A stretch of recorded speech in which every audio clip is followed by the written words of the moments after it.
It's Mechanical Monday. Time to press the gas, go fast, and make it last.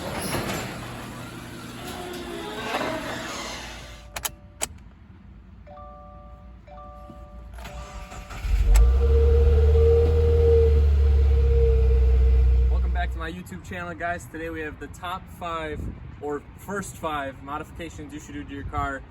This video is going to be mods that may void your warranty. I'll do a separate video next week about top 5 mods that won't void your warranty.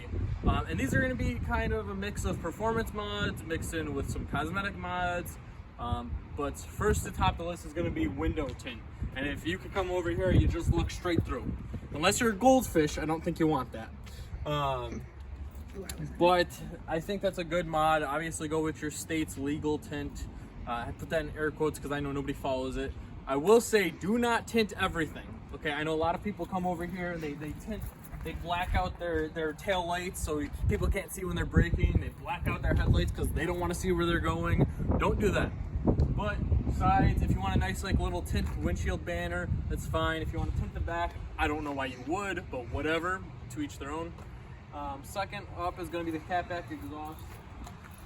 I mean, obviously with the stock setup, you've got a lot of space that you could fill. You can either go like quad. I know with these cars specifically, you've got like the Remark axle back. You can do axle back or you can do catback. I prefer catback just because you get more of a resonating sound versus a raspy noise. But I think I'm gonna go Tomei single exit. Obviously this mod can range. If you're gonna go catback, it's like $250 if you buy used to like $500. If you're gonna go catback, especially a Tomei, which is full titanium and like weighs nothing, you're looking at like $1,500. And you have to find a place that carries it because right now all of the car companies sold out. So unless you're buying it secondhand, which I'm not going to, I'm gonna wait. You're looking at 6 months out. Hopefully they get on that. COVID really messed up a lot of things for a lot of people. All right, but thirdly, we're gonna come over here. This could be a performance mod because this is good for daily driving. It's also good for the track. It's good for canyon runs. This is to help the car perform. It's gonna be brakes. So whether you go with higher performing brake pads, like for these cars, Hawk makes really good ceramic brake pads, but you can also go drilled and slotted rotors, which will help with dispersing the heat that you get from braking constantly. It helps with like the brake dust, has channels, it has a place to go out. Obviously there are issues that come along with that. I know people say that if you buy a certain brand, they could warp because that's their experience, or they crack or whatever. If you go with a reputable brand and do your research, you'll be fine. And then fourthly is going to be wheels. I'm sorry, fourthly is going to be suspension. Fifth is going to be wheels. The reason I say suspension before wheels is because even a car with stock wheels lowered looks better than just having like for this example, I'm going to say that this is an 18-inch wheel. I want to go 19. So it's going to be a bigger wheel, which means there's going to be less travel distance. And with these stock suspension, it's very bouncy. It's very like rally inspired. So it's just going to chew up that inner wheel lining, the wheel well right here. It's going to chew it up with the tire. You're going to see marks on your tire. It doesn't look good.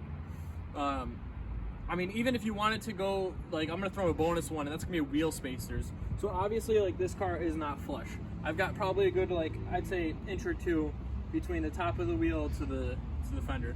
So if you want to make it flushed and have more of a wide setting, the way car sits and sets, you can do wheel spacers. I believe 20 or 25 millimeters is what's recommended for these to get that flush fitment. Again, do your research, check out car forums, and these are mods that aren't this car specific. I mean, obviously I talk about brands that were specific to this car, but any car, I think the first ones should be the window tint. I mean, obviously we're gonna talk about maintenance, things like that, because if you want the longevity of your car, you have to maintain it. It's just like anything. If I sit in a rocking chair a million times and never, fix anything that's broken on it, it's just gonna be ground to dust. So that's really just, the key factors that I wanted to hit on today's video and really just go over the essentials. You know, because I know, especially things like tint, it's not super expensive. You don't want something that's gonna break the bank like a catback exhaust and you're rolling around everything else is stock. My belief is that you want to go perform like a race car before you try and look like one. So you kind of have to talk the talk and walk the walk at the same time. You really don't want to be a poser. You don't want to be one of those guys that has this completely built car, but the engine's completely stock. You know what I mean? Especially seeing as there's a lot of cosmetic mods like coilovers that could void your warranty. So you have to be careful about that. And I'm not saying that it will, but you would have to like kind of fight it with like the I forgot the name of the act. There's a certain act that says that if you modify your car and they try to deny your warranty claim, you could fight it saying that they have to prove that that modification, loud exhaust, they have to prove that that modification led to the failure of whatever. So like if I get wheels and the engine blows, obviously there's no correlation that should be approved. Things like that. So you really just have to know what you're working with. If you have a car like that one that's built or bought outright, you can do whatever you want to it. I can take a hammer through the windshield, don't matter. I mean, my girlfriend's not gonna be happy with me, but whatever. Just kidding. But no, guys, this was just a quick top 5. Hope you enjoyed. If you do want to see more, be sure to hit that subscribe button. If you want to follow me in the Twitch and interact with me and chat, things like that, the link will be in the description below. Drop a follow. If you guys want to get notified every time that I upload, because I do upload twice a week, so I know it can be hard for some people to keep up on that. Hit that notification bell so that way you will get notified every time that I post a video. And until the next one, see you then.